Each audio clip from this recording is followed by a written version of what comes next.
What do you know about my vision? My vision would turn your world upside down, tear us under your illusions, and send the sanctuary of your own ignorance crashing down around you. Now ask yourself, are you really ready to see that vision? Vision. What do you know about my vision? My vision would turn your world upside down, tear us under. Now ask yourself, are you really ready to see that vision?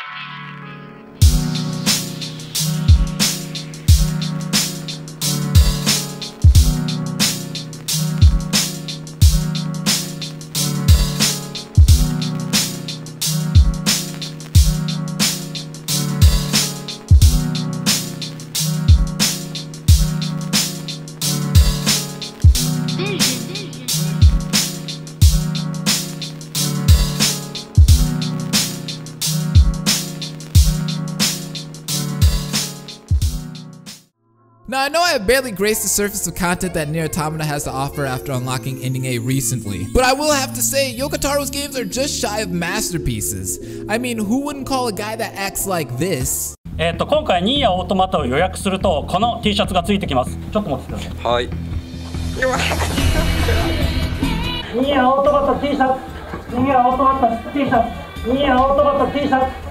A genius in the video game industry. Playing Nier Automata has gotten me to go back and play some of its predecessors, so I recently picked up Drakengard 3 on the PlayStation Store for $20, and let me tell you guys, 3 hours into the game and I don't regret my purchase at all. No!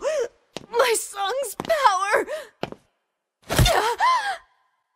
No! Please!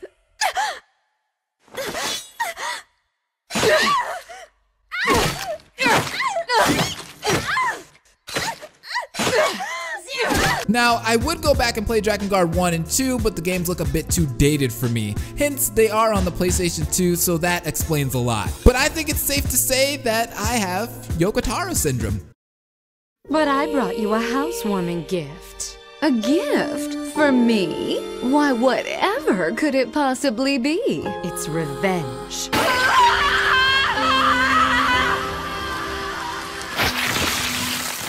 This can't end until all of them are dead. She's dead! She's dead! She's dead! You're still insane. Stop it, you're embarrassing me. That wasn't a compliment.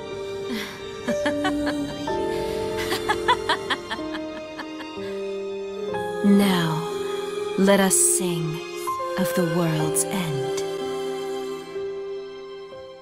You dumbass!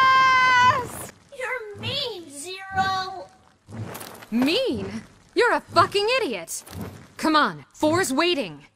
Fine. Yoko Taro syndrome.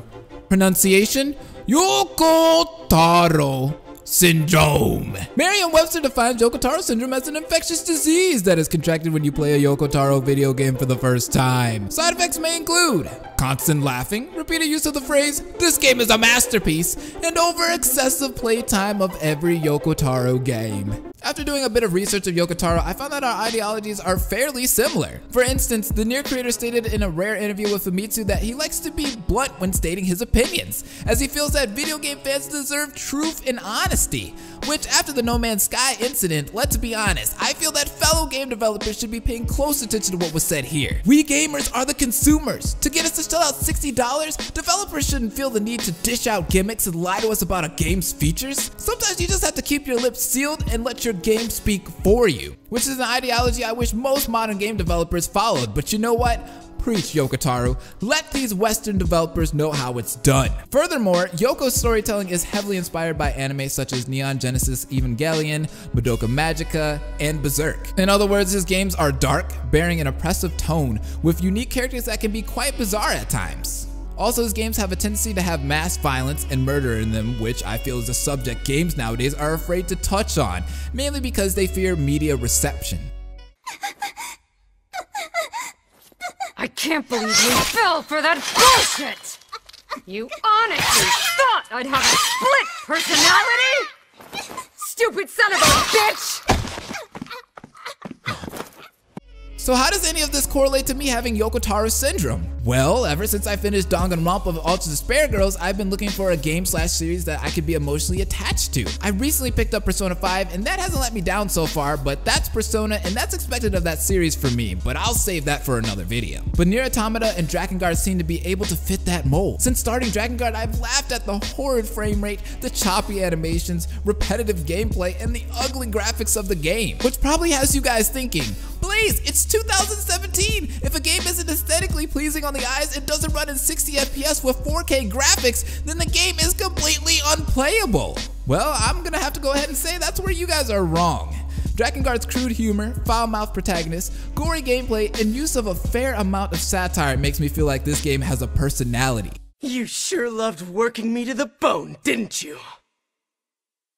Well, your little disciple won't be taking your abuse anymore!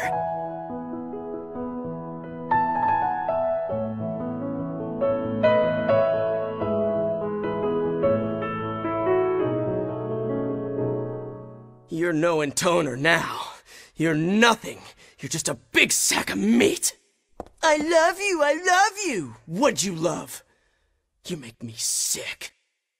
Personality is something I felt like the Persona series and Danganronpa series also seem to have. I feel like a single-player video game is a visual interpretation of what a writer's everyday thought process is. I feel so many video games that I've played recently feel bland and lifeless and have no meaning. Games like The Witcher 3 build a world around me that I actually care about and want to explore to find new things and open up new story elements while meeting new characters to fall in love with and care about. This feeling that I've been longing for in a video game is finally becoming a reality. I've never been so enticed in a game. While playing this game, I actually feel like I'm in Yoko Taro's mind. I feel like I'm living in his imagination turned to reality. I'm gonna be playing the Nier games in the next few months and I will give you guys a full review or an update on how I'm feeling about this series.